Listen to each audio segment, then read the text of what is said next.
नमस्कार, लोकमंच न्यूज देख रहे हैं आप। मैं हूं आपके साथ सुरभि राजपूत। बुलेटिन की शुरुआत बड़ी खबर के साथ। बड़ी खबर राजधानी लखनऊ से सामने आ रही है। राज्य सरकार की गृह विभाग की नई गाइडलाइन जारी कर दी गई। सुबह 11 बजे के बाद आवागमन प्रतिबंधित, सभी सार्वजनिक स्थलों पर प्रवेश पूरी तरीके से प्रतिबंधित। कोविड कार्य के अलावा समस्त राजकीय कार्यालय बंद, केंद्र और आधार केंद्र रहेंगे खुले। किराने की दुकान सुबह 6 बजे से लेकर 11 बजे तक खुली रहेंगी। सब्जियां और फल की दुकानें 6 बजे से लेकर 11 बजे तक खुली रहेंगी और बाकी सभी चीजों पर पाबंदी लगा दी गई है। संक्रमण के बढ़ते रफ्तार को देखते हुए ये पाबंदी लगाई गई है। बड़ी खबर आपको बता रहे हैं, राजधानी लखनऊ से सामने आ रही है। नई गाइडलाइन जारी की गई है और नई गाइडलाइन के तहत जरूरी सेवाओं को छोड़कर सभी सेवाएं पूरी तरीके से प्रतिबंधित हैं।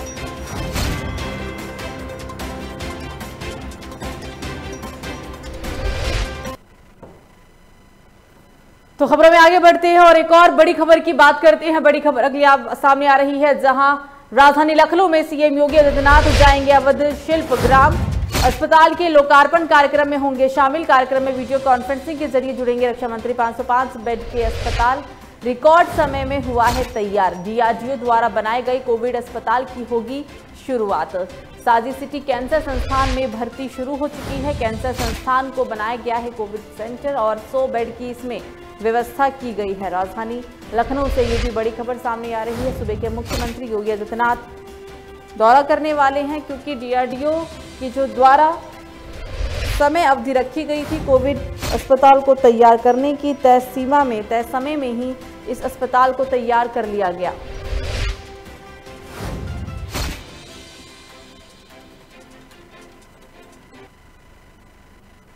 एक और बड़ी खबर लखनऊ से ही आपको बता दें कि लखनऊ में यूपी पुलिस की तरफ से जनता के हित में फरमान जारी। ADG law and order Prashant Kumar ने पत्र लिख जारी किया फरमान। इलाहाबाद हाईकोर्ट द्वारा पारित आदेश के अनुपालन में किया जाएगा फरमान। पुलिस कार्रवाई में पकड़े गए ऑक्सीजन, रेमडेसिविर और दवाइयों को तुरंत रिलीज किया जाएगा। पुलिस कस्टडी में रखे मेडिकल के सामानों को अस्पताल को देने के आदेश। बड़ी खबर आपको बता रही है, नया फरमान जारी किया गया है। लॉ एंड ऑर्डर को बरकरार रखने के लिए प्रशांत कुमार ने पत्र लिखकर नया फरमान जारी किया है। इलाहाबाद हाईकोर्ट द्वारा पारित आदेश के अनुपालन में जारी किया गया है नया फरमान।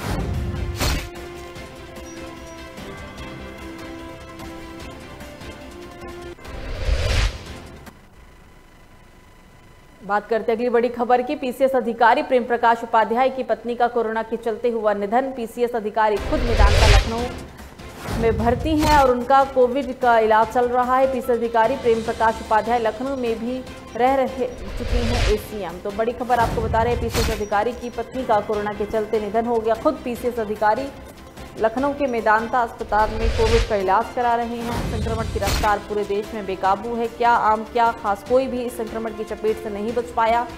एक और दर्दनाक खबर सामने आ रही है, जहां पीसीएस अधिकारी की जो पत्नी है उनका निधन कोरोना के चलते हो गया है। खुद पीसीएस अधिकारी कोरोना संक्रमित है और उनका इलाज लखनऊ के मेदांता अस्पताल में किया जा रहा है।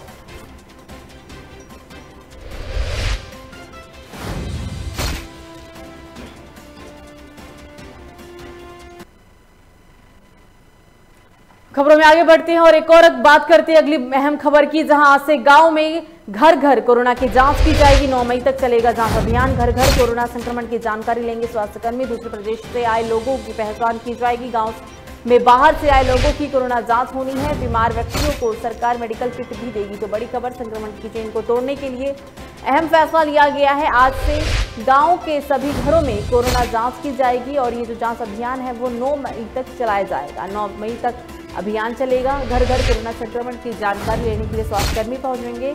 आपको बता दें, संक्रमण की वजह से और लॉकडाउन के कारण तमाम जो प्रवासी मजदूर है वो पलायन कर रहे हैं और पलायन को देखते हुए ही ये फैसला लिया गया है, ताकि गांव में जो लोग हैं वो ज़्यादातर संक्रमित बाहर के लोगों के आने के बाद ही हो रही है और इसी के उद्देश्य से कोरोना जांच अभियान अब गांव के अंदर चलाया जा रहा है। दूसरे प्रदेश से आए लोगों की पहचान की जाएगी। गांव में बाहर से आए लोगों का कोरोना जांच होगा और जो भी बीमार व्यक्ति इस दरमियान नजर आएंगे उन सभी को सरकार मेडिकल किट भी देगी।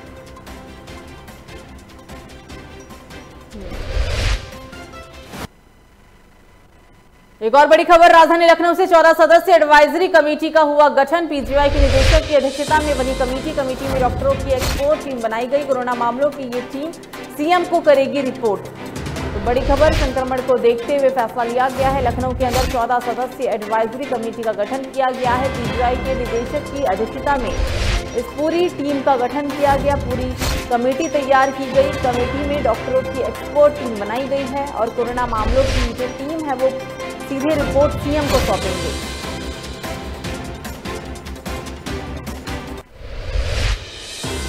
में संक्रमण की रफ्तार बेकाबू है और इसी को देखते हुए अब 14 सदस्य एडवाइजरी कमेटी का लखनऊ के अंदर गठन किया गया। पीजीआई के निदेशक की अध्यक्षता में एक कमेटी बनाई गई और कमेटी में डॉक्टरों की एक्सपर्ट टीम बनाई गई है। कोरोना मामले की ये टीम जो है वो सीधा सूबे के मुख्यमंत्री यानी कि योगी आदित्यनाथ को सीधे तौर पर रिपोर्ट करेंगे।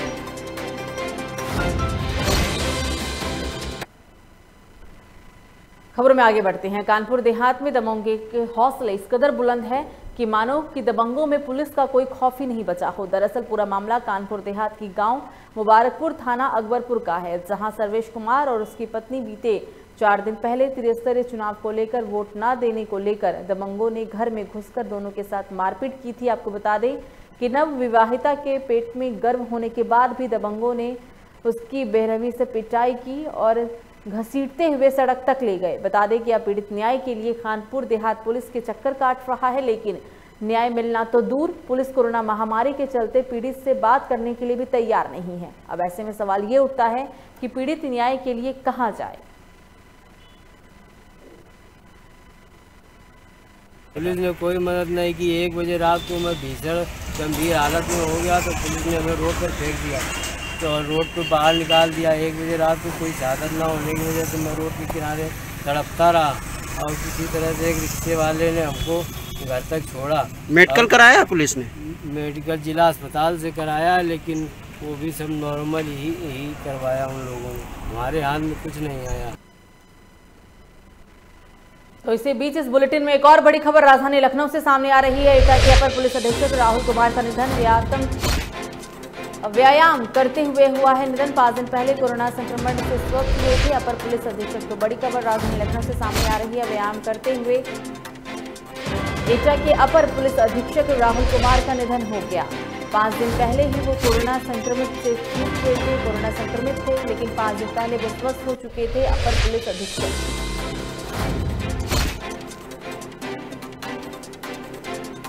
राजधानी लखनऊ से इस वक्त की बड़ी खबर, अपर पुलिस अधीक्षक का निधन हो गया। संक्रमण की वजह से वो लगातार व्यायाम करते थे, रोजाना की तरह व्यायाम वो कर रहे थे और इसी दरमियान उनका निधन हुआ। संक्रमित थे, संक्रमण को मात देकर वो 5 दिन पहले ही स्वस्थ हुए थे।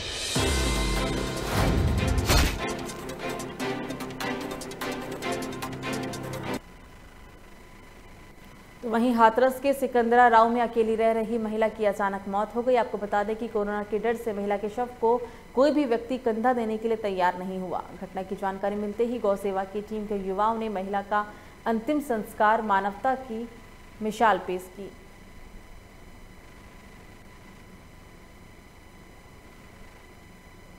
आज हमें सूचना मिली थी कि बगिया बारासैनी में अनिल कॉलोनी है, वहाँ पर लंबी बीमारी के कारण एक महिला है, वो किराए पर रहती थी। यहाँ पर ज्योति नाम है उनका, और उनकी मृत्यु हो गई है। तो वहाँ पड़ोस के लोगों ने उन्हें बिल्कुल भी थोड़ा दवाई वगैरह जब चली थी तब उनका इलाज कराया। जब उन्हें पता चला कि उनकी मृत्यु हो गई तो कोई भी उनके सबको उठाने के लिए तैयार नहीं था। वहाँ के लोगों ने हमसे सूचना दी तो हम वहाँ पर जाके उनके सबका पूरे हिंदू रीति रिवाज से हमने उनका अंतिम संस्कार किया। तो खबर रायबरेली से है, जहां सरकार के लाख दावों के बाद भी कोरोना और दूसरे मरीजों के लिए ऑक्सीजन गैस की किल्लत लगातार बढ़ती ही जा रही है। रायबरेली के एम्स अस्पताल में ऑक्सीजन खत्म होने पर अधिकारियों मरीजों को दूसरे अस्पताल शिफ्ट कराने की सलाह दी, लेकिन परिजनों में इस पूरी घटनाक्रम के बाद हड़कंप मच गया। जिलाधिकारी ने ट्वीट कर जानकारी ली है कि जिला प्रशासन एम्स के संपर्क में है और अधिकारियों से बात कर एयर ऑक्सीजन की व्यवस्था सुनिश्चित करें।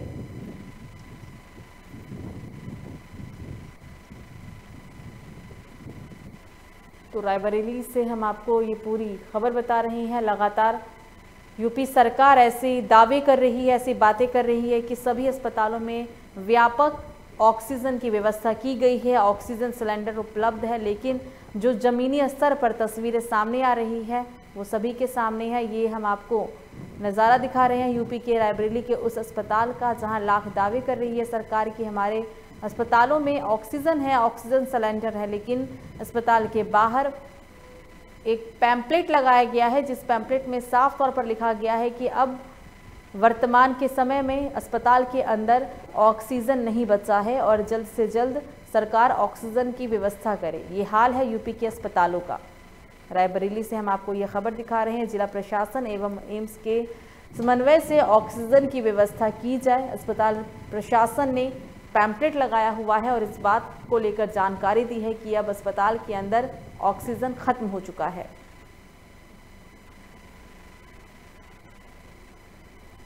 तो इसी बीच एक बड़ी खबर नोएडा से सामने आ रही है। बरौला गांव के झुग्गियों में लगी भीषण आग की चपेट में आई सैकड़ों झुग्गियों में रखे सिलेंडर आग लगने की वजह से हुए ब्लास्ट। आग ने लिया विकराल रूप, चारों तरफ भगदड़, दमकल विभाग की गाड़ियों ने कड़ी मशक्कत के बाद आग पर काबू पाया। नोएडा से बड़ी खबर आपकी टीवी स्क्रीन पर। सिलेंडर ब्लास्ट होने की वजह से भीषण आग लग गई। आग किस कदर व्यापक थी या कितनी भयानक थी, आप तस्वीरों में साफ तौर पर देख सकते हैं। आग लगने की वजह से लाखों झुग्गियां जलकर राख हो गई है। हालांकि इस घटना की जानकारी मिलते ही मौके पर पहुंचे दमकल विभाग के कर्मचारियों ने कड़ी मशक्कत के बाद आग पर काबू पा लिया है। ये पूरी तस्वीर हम आपको यूपी के नोएडा की दिखा रहे हैं। आग लगने की जो वजह है अभी तक उस बात का पता नहीं चल पाया है, लेकिन आग लगने के कारण झुग्गियों में जितने भी सिलेंडर रखे थे उनमें ब्लास्ट हो गया और ब्लास्ट होने की वजह से ही आग ने भयानक रूप ले लिया।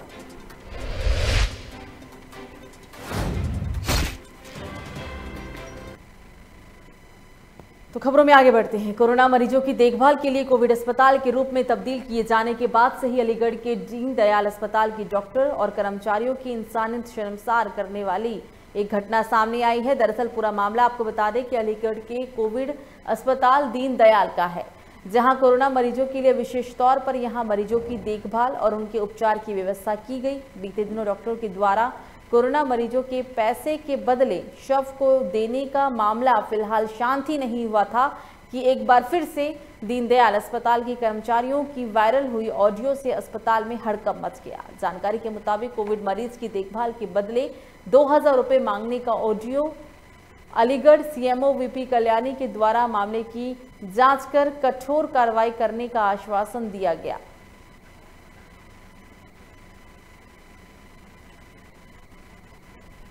नहीं, अभी तुम्हारे फादर चलेगा, मम्मी भी चली जाए तो फिर क्या करोगी फिर? तो मैं क्या करूँ आप बता दो भाई। नहीं तो यहाँ पे आके बैठो ना, ध्यान रखो ना। तुम यहाँ आई थी तो अपनी मम्मी के कपड़े चेंज करा के गई, तुम गिलफ्ट पहनकर मास्क लेकर कपड़े चेंज नहीं करा सकती थी? कौन कराएगा ये सब? आंटी वहाँ तो अंदर आने भी नहीं दिया जाता, वो तो मैं आ गया था। उन्हें पोटी लग रही है, उन्हें पोटी करा के जाओ आके यहाँ पे, या किसी को भेजो, ठीक है? और तुम नहीं आ सकती हो तो पैसे में बहुत बड़ी ताकत होती है। 2000 रुपए रोज किसी को दो और काम कराओ अपनी मम्मी का। अच्छा चलो, किसी को नहीं करना है तो उसका नंबर दे दो, मैं 2000 रुपए क्या 3000 भी दे दूंगी उसको। हाँ तो ठीक है, दे देगी तो चल, मैं इंतजाम करा दे रही हूँ, तेरी मम्मी की सारी देखभाल करा देगी वो, ठीक है? ठीक है। हाँ ठीक है, चल आकर मेरे सामने आकर बात करना, या बैठ के बात कर, फोन पे नहीं करूंगी मैं। हाँ इस मामले में कल आऊंगी, फोन पे नहीं, बिल्कुल मुझ पे बात करूंगी। हाँ तो आके बात कर ले बेटा, यहाँ पे आके बात कर ले, और आवाज नीची, ठीक है? यहाँ कोई गुलाम नहीं बैठा है। नीची। तो अभी आपने ये ऑडियो सुना है। हालांकि लोकमंच न्यूज इस ऑडियो की कोई भी पुष्टि नहीं करता है। ऑडियो सोशल मीडिया पर वायरल है, लेकिन हमारा चैनल लोकमंच न्यूज चैनल इस ऑडियो की कोई पुष्टि नहीं करता है। और इस पर ज्यादा जानकारी के लिए हमारे साथ फोन लाइन पर हमारे संवाददाता मोहित जुड़ गए हैं। मोहित, अभी आपने ऑडियो भी सुना कि किस तरीके से जो अस्पताल कर्मचारी है वो मरीज की देखरेख के लिए एक्स्ट्रा पैसे चार्ज करते हुए दिख रहे हैं। हालांकि हमारा लोकमंच न्यूज इस ऑडियो की कोई भी पुष्टि नहीं करता है। फिलहाल इस घटनाक्रम को लेकर अभी आपके पास क्या कुछ ज्यादा जानकारी है मोहित? देखिए, बिल्कुल मैं आपको बता दूं कि कोरोना मरीज की देखभाल के लिए दीनदयाल हॉस्पिटल को कोविड अस्पताल के रूप में पूरा तब्दील कर दिया था।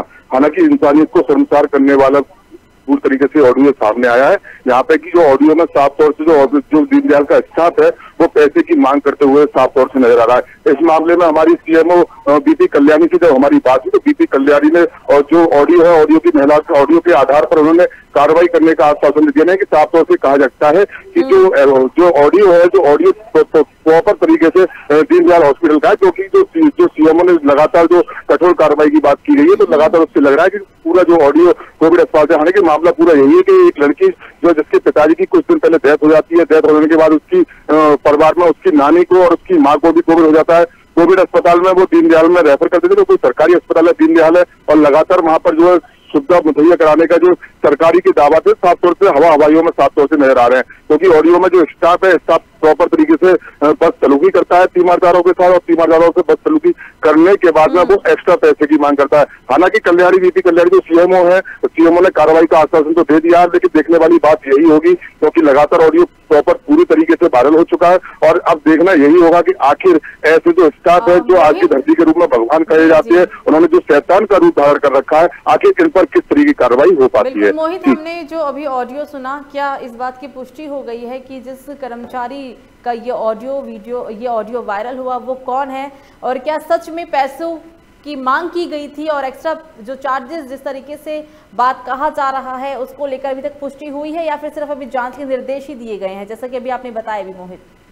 देखिए बिल्कुल जो तीमारदार है, तीमारदारों ने जो बात की है क्योंकि तीमारदारों के द्वारा ये हॉस्पिटल का जो ऑडियो है वायरल किया गया है। हालांकि जो सीएमओ है, सीएमओ ऑडियो के आधार पर कार्रवाई करने की बात जरूर कर रहे हैं, लेकिन ये प्रॉपर तरीके से जो तीमारदार है, तीमारदारों से खुद हमारी बात हुई तो ये ऑडियो जो सामने आया है ऑडियो स्टाफ नर्स के द्वारा कोविड अस्पताल दीनदयाल का है, क्योंकि कोविड अस्पताल में अंदर जाने की अनुमति लिहाजा नहीं दी गई क्योंकि लगातार कोरोना का प्रकोप भी अलीगढ़ में बढ़ता जा रहा है। 354 मरीज भी आज अलीगढ़ में सामने आए और लगातार जो मौतों का आंकड़ा है वो भी चलते हुए जा रहा है। इसी के मद्देनजर रखते हुए जो कोविड अस्पताल है, कोविड अस्पताल में लोग जाने से डर रहे हैं, लेकिन तीमारदार द्वारा जो ऑडियो वायरल किया गया है, ऑडियो वायरल करने का सीएमओ ने तुरंत इस पर कार्रवाई का आश्वासन दे दिया है, लेकिन स्टाफ नर्स के द्वारा इस तरीके की बदसलूकी लगातार तीमारदारों के सामने आ रही है। तो वो जो उनका मलमूत्र जो उनकी देखरेख करने वाले जो स्टाफ नर्स है उनके जो एक्स्ट्रा पैसे की मांग करते हुए ऑडियो साफ तौर से नजर आ रहा है। हालांकि सीएमओ द्वारा ऑडियो की कार्रवाई का आश्वासन दिया गया है और उनके स्टाफ नर्स के खिलाफ जो भी उनके जो कोविड अस्पताल दीनदयाल के स्टाफ नर्स है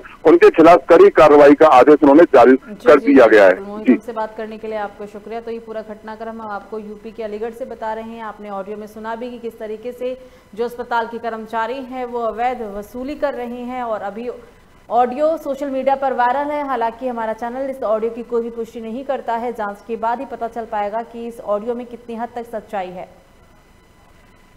देखिए ये चीज़ जो अभी जानकारी में आई है और इस तरह की अगर कोई बात है जैसा कि ऑडियो से साफ पता चल रहा है तो ये जो भी संबंधित कर्मचारी है सीएम साहब उसके खिलाफ जो भी नियमानुसार कार्रवाई होगी कठोरतम कार्रवाई करेंगे। तो एक तरफ लोग मर रहे हैं और एक तरफ ये लोग पैसे मांग रहे हैं, क्या इस पर कठोर कार्रवाई की जाएगी? बिल्कुल कठोर कार्रवाई की जाएगी और ये वैसे भी बहुत गलत चीज़ है। ऐसे समय में लोगों को सिंपैथेटिक होना चाहिए, ना कि इस तरह की हरकतें करनी चाहिए, ये बहुत गलत है। तो इस बीच एक और बड़ी खबर श्रावस्ती से सामने आ रही है। संदिग्ध परिस्थितियों में लगी भीषण आग लगने से 2 घर जलकर हुए राख। आग के दौरान गैस सिलेंडर में हुआ ब्लास्ट। 9 लोग आग में झुलसे, 8 की हालत गंभीर। जिला अस्पताल में सभी को कराया गया भर्ती। दमकल विभाग की टीम ने आग पर काबू पा लिया। इकौना थाना इलाके के विष्णुपुर गांव की पूरी घटना। श्रावस्ती से इस वक्त की बड़ी खबर आपकी टीवी स्क्रीन पर। आग लगने की वजह से 2 जलकर राख हो गए, 2 घर जलकर राख हो गए। हालांकि आग लगने का जो कारण है वो घर में रखा गैस सिलेंडर बताया जा रहा है। गैस सिलेंडर में ब्लास्ट हुआ और इस वजह से ही आग ने भयावह रूप धारण कर लिया।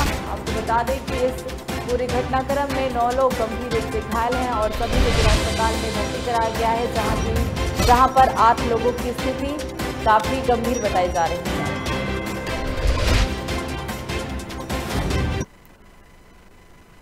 खबरों में आगे बढ़ते हैं। प्रदेश में हाल ही में संपन्न हुए त्रिस्तरीय पंचायत चुनावों की मतगणना समाप्त होते ही गांव में चुनावी रंजिश के चलते बवाल शुरू हो गए हैं। न्यायालय के निर्देशों के बाद जीते हुए प्रत्याशियों के समर्थकों द्वारा जीत की खुशी में जुलूस निकालने और खुशी जताने के चलते विवाद शुरू हो गया। ताजा मामला बताते चले रायबरेली के भदोखर थाना क्षेत्र का है, जहां पकड़ा गिरफ्तार गांव में उस समय विवाद हो गया जब जीते हुए प्रधान के समर्थक गांव में जुलूस निकालते हुए पूर्व प्रधान के घर के सामने से निकलने लगे। पूर्व प्रधान द्वारा इसका विरोध किया गया तो दोनों के समर्थकों के बीच विवाद हो गया और इस विवाद में लाठी डंडे भी जमकर चले हैं। घटना की जानकारी मिलते ही मौके पर पहुंची पुलिस ने मामला दर्ज कर लिया है और आगे की कार्रवाई में पुलिस जुटी हुई है।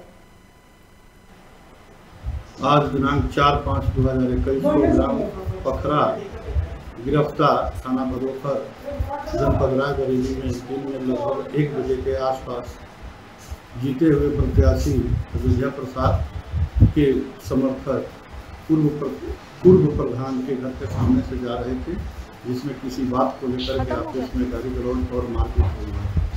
जिसके साकेत में पुलिस पहुंचकर वहां से कुछ लोगों को गिरफ्तार किया है एवं मौके पर पुलिस कायम है, मौजूद है और लाइन आर्डर की कोई समस्या नहीं। तो अगली बड़ी खबर ताजनगरी यानी कि आगरा से, जहां भारतीय संभावना मंच में मीटिंग का किया गया आयोजन।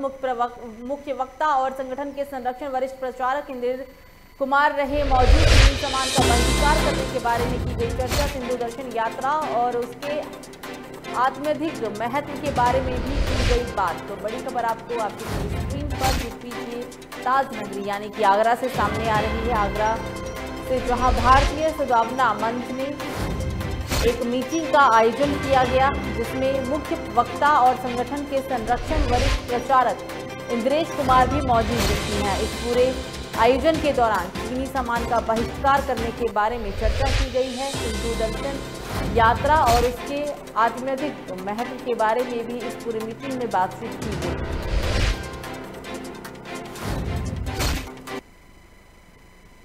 तो एक और बड़ी खबर बिजनौर से, कोरोना महामारी में चेयरपर्सन ने तोड़ा दम। बुखार आने के बाद हुई मौत। नगर पंचायत मंजावर की चेयरपर्सन थी अफशा निगार खान। तो बड़ी खबर आपकी टीवी स्क्रीन पर बिजनौर से सामने आ रही है।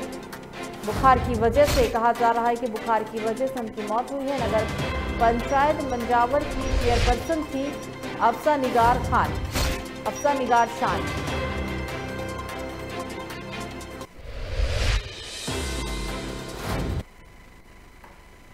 अगली खबर ग्रेटर नोएडा से, जहां जेवर थाना क्षेत्र के चौरोली गांव में दो पक्षों के बीच जमकर खूनी संघर्ष देखने को मिला है, जिसमें बताया जा रहा है कि पूरा विवाद एक रास्ते को लेकर हुआ था, जिसमें मतभेद में दोनों पक्षों के बीच जमकर लाठी डंडे और गोलियां चली। इस पूरे मतभेद में पिता पुत्र दोनों ही गंभीर रूप से घायल हो गए और घायल युवक को जिला अस्पताल में भर्ती कराया गया, जहां युवक के इलाज के दौरान मौत हो गई। पुलिस ने मामला दर्ज करके आरोपियों के खिलाफ कार्रवाई शुरू कर दी है। आज रामवीर और ओमवीर, जो कि दोनों आपस में खानदानी व्यक्ति हैं, आमने सामने घर है, पैसे के विवाद को लेकर के इनमें आपस में आज लड़ाई झगड़ा हुआ।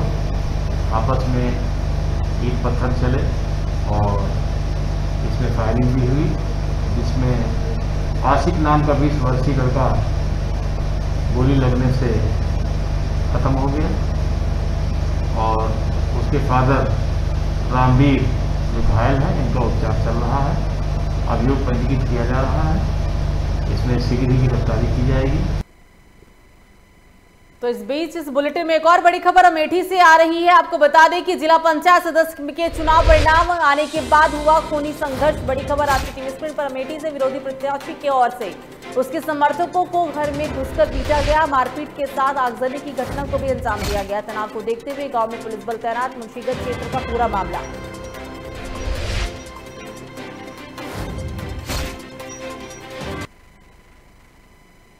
तो वहीं जिले अमेठी में त्रिस्तरीय पंचायत सामान्य निर्वाचन 2021 के संपन्न हुए मतगणना पर सवालिया निशान लगने शुरू हो गए हैं। एक तरफ जहां मतगणना के दौरान जिले में कई वार्डों के जिला पंचायत सदस्य के प्रत्याशियों को तमाम अफरा तफरी के माहौल से गुजरना पड़ रहा है, तो वहीं दूसरी ओर जिले के वार्ड नंबर 28 की मतगणना अपने आप में ही अद्वितीय है। जानकारी के मुताबिक यहां पर लगातार 36 घंटे मतगणना चली और मतगणना के बाद जीते प्रत्याशी की घोषणा करने में भी प्रशासन को 12 घंटे का लंबा समय लग गया।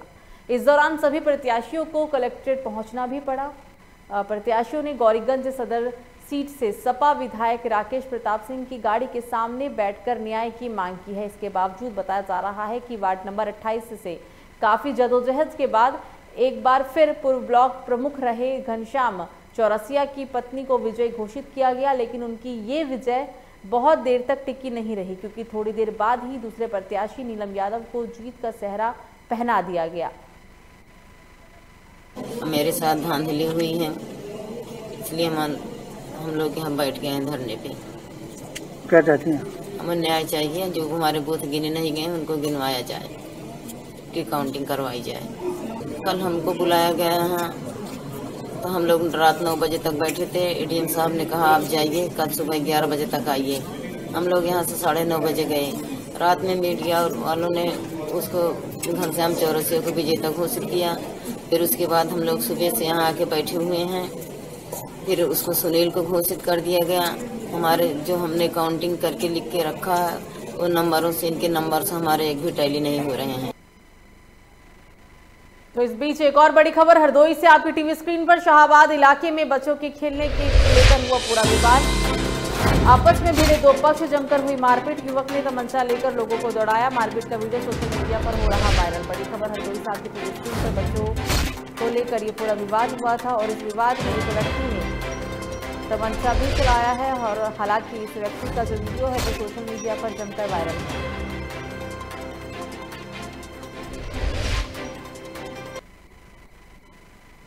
खबरों में आगे बढ़ते हैं और बात करते हैं एक और बड़ी खबर की, जो कि हरदोई से ही सामने आ रही है। इस वक्त की बड़ी खबर हरदोई से निर्वाचित प्रधान पर लाठी से किया गया हमला। मियारपुर में चुनावी की रंजिश को लेकर प्रधान पर हुआ हमला। पिटाई का वीडियो सोशल मीडिया पर वायरल। मामले की जांच में जुटी पुलिस। बच्चा गोकुल थाना क्षेत्र की मियारपुर की पूरी घटना।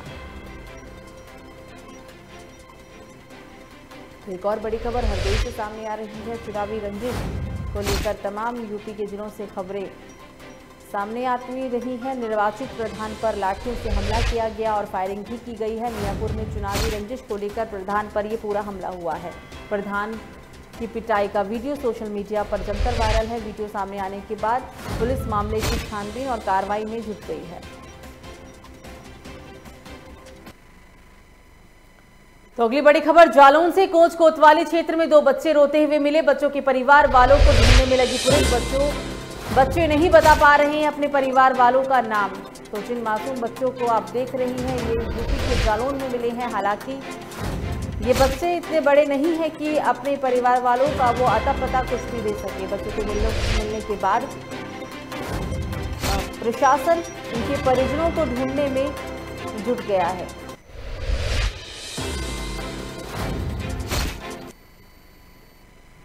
तो फिलहाल बुलेटिन में मुझे दीजिए इजाजत। लोकमंच न्यूज पर खबरों का सिलसिला जारी रहेगा। नमस्कार।